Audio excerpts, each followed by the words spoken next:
Richard Hammond, join me on the winner's sofa. Hello. Congratulations, how are you feeling? Thank you. I'm absolutely, I'm a bit shell-shocked, I really am. Utterly delighted, because you sit there, don't you, and having been nominated, it's such a wonderful thing, but you spend all the time thinking, it'll be okay. When I don't win, whoever wins, Steve, with all animals and all that, it'll be brilliant, I'll be pleased. And so when your name comes out, you can't believe it. So I'm absolutely chuffed about it. It is one of those things as well, you could be nominated against people that maybe when you look at them you go, oh yeah, maybe I've got the edge there, but tonight, really serious contenders, you know, Steve Backshaw, for example, you know, I mean, Star Wars presenter, you've got Andy as well from CB. I looked at that list and just thought, there's no way, clearly. But I'm utterly chuffed, I really am. It's a real. So do we see more in the future of Richard Hammond and the Blast Lab? You're going to branch out to different shows and start doing... Yeah. It's such a great way to come up making children's programmes from making other programmes to move into it, because it's given us a slightly different view on it, because we realise, having worked another programme, not to do that down, but, and I said it then not very well, but I meant it, the intensity, the thought, the work, the care, the passion that goes into making programmes for children is just far above anything I've ever experienced. And so, yeah, it is also hideously addictive. It's the hardest thing I've ever done, but the best thing I've ever done. We're making Blast Lab, when we were in the studio, those days are the hardest, longest days of it, and I'm more tired at the end of them. But that's just from thinking. But I'm also the happiest I've ever been working. I've never enjoyed doing anything more than that. It's absolutely my favourite job. So yeah, there'll be more. There'll be more. What do you think it is about kids that makes them such a cool audience? I think, yes, it's the honesty, but it's also the lack of gullibility. You can't put one over on kids. Kids will accept, well, adults will watch a programme just messing about, it doesn't matter. Children need a point. Give them a point, and then they'll do it. It doesn't matter what happens. So, making a science show, if what we're trying to do is demonstrate Newton's first law, as long as we set off doing that, if 2 minutes later everybody's covered in custard and the studio's on its side, it doesn't matter.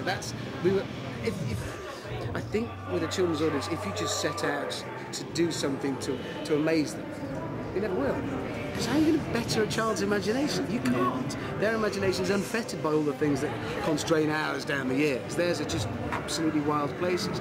But if you say to them, right now we're going to demonstrate whatever theory we're going to pursue, whatever kind of programme you're making, and then it happens, as long as it's rooted in purpose and intent.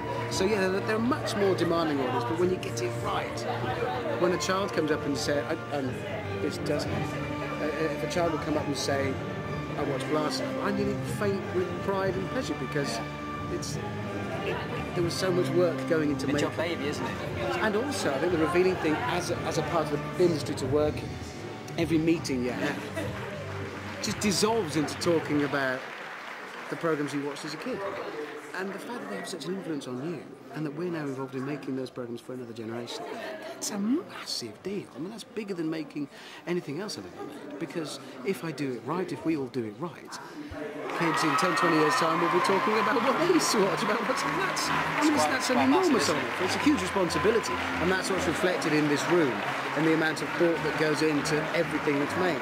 These people have a sort of forensic understanding of the market, right from the hardcore business end of it through to the absolutely wild creative side of it. You talk to and this is everybody from production, from execs, and from the channels. Everybody knows exactly what will work and why, and then they're happy for new ideas. But because of the money constraints, I guess, everybody's got to be very careful, and everything to be sure. They're professionals. They're stunningly professional. Well, from your early days with Peter Baker in your radio studio, yes, all the way through to Brainiac, you know, to the Blast Lab, of course, Top Gear, you know, it's nice to be able to tell you that you are, you know, well liked as a presenter, and you're the kind of guy that people want to be like as well. Not only from a presenting side of things, but I'm sure the kids that are growing up also aspire to be as cool as Richard Hammond and his Blast Lab, you know. So, bad suit. Not happening, you know. No matter how you see yourself, that's not how people. And well, you've got your BAFTA. I mean, that's very happy right now. I mean, it's yes. It's not the kind of thing I can hold your kitchen door open when you get home. Oh yeah, absolutely. It's quite heavy, isn't it? It is very heavy. It's a weighty thing. But no, it's absolutely chuffed. Well, because that moment comes along when you think, that's not going to be my name. Oh, it is. That's what it is. That's why the shock is so intense, because you go, nah. Then the name comes out. It's like, oh, okay. So does everybody walk out and say, I didn't think what to say because I didn't think it would be me. Pretty much, yeah. Did you rehearse a speech? No, of course not. Because you just think, well... It's a bit pretentious to rehearse a speech, really, isn't it? It's not going to be me, is it? Well, it is you. You've got the BAFTA. You are the best presenter for this year. So, Richard Hammond, congratulations. Thank you very much indeed. All the best for the future. Thank you. Cheers. Thank you.